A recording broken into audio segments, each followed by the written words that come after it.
Hello guys, welcome back to my garden. Ayan. So maaga-aga pa ngayon. It's about 7:30 AM. So hindi pa dito masyadong naaarawan. Doon pa lang sa side na 'yon. Oh. Tapos maya-maya lang, super init na ulit dito. Pero ngayon, ayan oh. Nakaka-happy makita yung paggising mo ganyan. Sumasalubong sa'yo. Yung maliliit na flowers dyan. Ano pa yun, oh. May ibon doon. Kinakain siya ng mga ibon. Masarap siguro to. Ayan. Super cute na bulaklak ng perennial peanut. Ayan siya. Actually, edible nga to. Gustong gusto siya ng mga ibon. Tapos, ayan, so far, ayan naman yung ating tanim dito na tatanggalin ko nga siguro to. Iuusog ko doon ng konti. Tapos may ayan o, sana makasurvive yung bago kong tanim na ano dyan, tea plant. Kasi sobrang init dito kapag kahapon. Kapag ka tumaas na yan, so sana tumaas siya ng lagpas dyan sa aking fence para makaka-shade siya dito kahit pa paano. Makaka-filter siya ng araw. Katatanim ko lang dyan like 2 days ago. So ayan siya. So, ayun pa. Dadagdagan ko pa nga yan kasi wala pa akong ibang pang tanim. Tapos, ayan o. Ito yung mga tanim ko ditong nakakasurvive naman kahit papano. Yung sili ko dito is, ayan o, kulubot siya. Pero okay lang. Nagagamit naman siya kahit papano. Kasi grabe talaga ang init dito ngayon. So, ayun din doon. Ang aking mga nakakatuwang ayan o, may lumipad na ibon. Ang dami ditong ibon kapag ganitong aga-aga pa. And then, itong aking passion fruit dyan, ang dami niyang bulaklak kasi naa-abort siya kasi niluluto siguro ng sobrang init. Sayang yung kanyang mga ano dyan, mga bulaklak. Namumulaklak pa rin pero parang nalalaglag lang sila.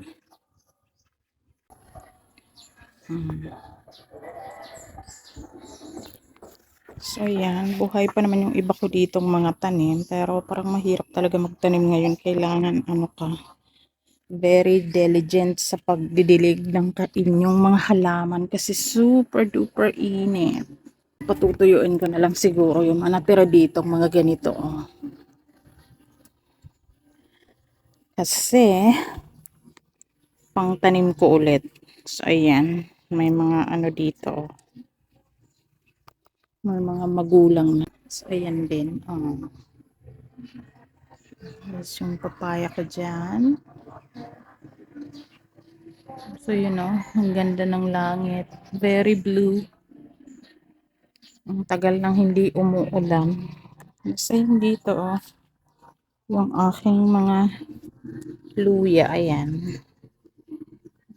Kasi silabasa na yung kanyang mga laman. So, kailangan tatakpan ulit natin para hindi siya gugulang. So, yan siya. May very nice na aloe vera dyan. Tapos yung dill ko dito. Ito, gustong gusto niya ng init. Ayan. Tapos meron akong basil na ayan yung aking tinanim na basil. So, usually, para hindi ka agad siya tumatangkad. So, tinatanggal ko yung mga ganito. Ang bango nito. Ang bango ng dill. Amoy ano. Amoy pili. May bisita ako dyan na nangangain ng aking bulaklak. Ibon. There. Super favorite nila yan. Kainin. So, dito, meron din ako ditong tinanim na spring onion. Ayan siya. So, dito, ito yung aking passion fruit dito sa side na to. Yung passion fruit kasi is napakadaling maggubat. Kaya pag may mga ganitong extrang mga ganitong tawag ba dito, ito yung mga ganitong maliliit, tinatanggal ko siya para hindi siya masyadong makapal. Ayan o, yung mga maliliit na suckers yata, yung mga maliliit ganito na suckers. Tinatanggal ko siya para hindi siya ganon kapal. So ganito ang mga ganyan. Tinatanggal ko yan. Super init na dito sa side na to. There. So ayan. Nakakasurvive naman yung okra ko dyan. Oh. Ayan. So, pero dito, meron ako ditong transplant. Ayan. Mga kamatis at saka may isang sili. Ayan. Pero ang ginagawa ko kapag mainit na, ito ginagawa ko. May bunot ng nyog. Tinatakpan ko siya kasi yung una ko ditong transplant ay naku, naging crispy siya. Ayan. So, ganyan. Kailangan takpan siya para hindi siya mamatay. O, para may protection sa araw. Ganyan lang siya. Ayan. Yung aking sili dito. Kailangan takpan din. Ayan siya. So, kailangan nila ng extra care ngayong super init ng panahon. So, dito din. So, dito mayroon ako na namang pinunla. O, galing lang to sa bunga ng tanim ko. Nakamatis. Ayan, pinunla ko lang siya dyan. And then, ita-transplant ko siya. So, there. Tapos, yung okra ko dito. So, meron na siyang bunga. Yung okra. Oh my God, akala ko may ahas. So, yan. Meron na siyang bunga. Kahit super duper init, makaka-harvest din tayo. Yan. Pigeon pea. Tapos dito, ito ano to, pomegranate. Oh, ganyan na siya kalaki. Tinanim ko siya dyan from seeds. So, sana mamunga siya in the future. So, nakikita niyo itong dragon fruit. Kahit itong dragon fruit, oh. Dahil sa sobrang init, nagganyan na yung kulay niya, oh. Tapos din, oh, parang may mga ano na siya. Mga sunog-sunog na part. So, ayan din, yung ampalayang tinapon ko lang dyan, pero nabuhay. So, aalagaan ko na lang siya. Pagkapangin ko na lang siya dyan. Ayan.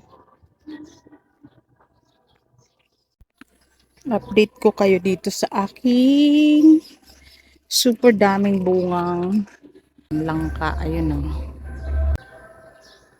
Diba?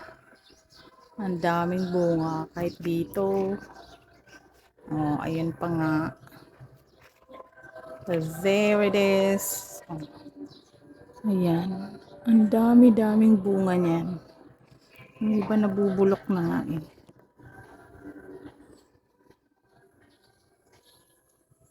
And then dito, yung aking Thai eggplant. Ayan siya. May bulaklak na siya. So, sana hindi ma-abort ang kanyang mga bulaklak.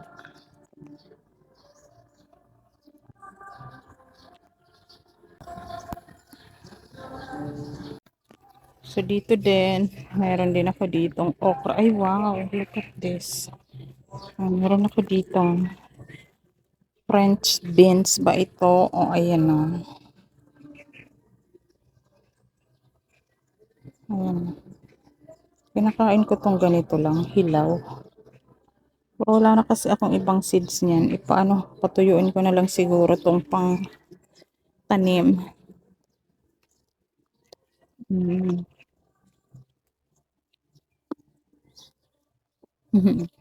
Tapos ito yung ano, ube. Ngayon pa. Mga tumutubo na sila. And then, tingnan nyo tong pinya ko dito. Kailan kaya ito mahihinog. Look at that. Tapos yung isa dyan. And then dito, ayan. patani dito. Meron ditong patani or lima beans. So, ayan. Dalawang beses na din ako dito nakapagulay. Diba? You see, o dyan sa kabila, diba? Tataniman daw dyan ng pechay. Pero, ayun, super dry ng lupa. Super tuyong-tuyo.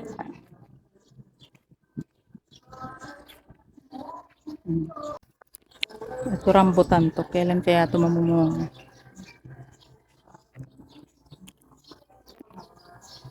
Tapos ito yung bago kong tanim na kamote. Ayan o. Ayan. Nakadagdagan ko pa yan hanggang doon sa may saging. And then pala dito, meron din dito. Ayan, langka. Ayan o. Super liit lang ng langkang yan. Pero ang daming bunga din. I'm gonna show you. Oopsie.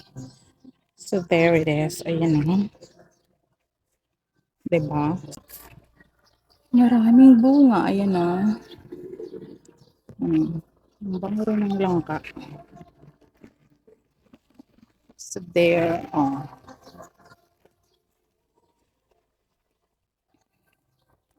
Nakakatuwa. May ipon din. Nakakatuwa dito. Parang nag-i-invite ka ng living things. So yung patola ko dito, ayan, ang gagawin ko na lang tong lufa. Pag natuyo, gagawin ko siyang lupa. O, diba? Mas meron pang dalawa doon. There. So, ayan nga, o, yung patola. Gumapang na dyan sa nyog. At may mga ano siya, maliliit na bunga. Hinaan ko na lang siya dyan. Maganda naman tingnan. So, ayun, palapa ng nyog ng mga tuyo. So here also, I have okra here. Ayan. Namumulaklak na rin. Ayan sila. So ano siya. Nakaka-survive naman sa init.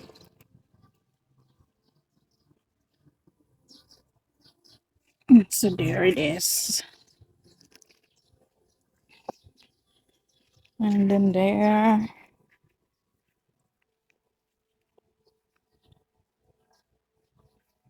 Ayan. And then pigeon pea. Pigeon pea dyan. Tapos at yung aking bush beans.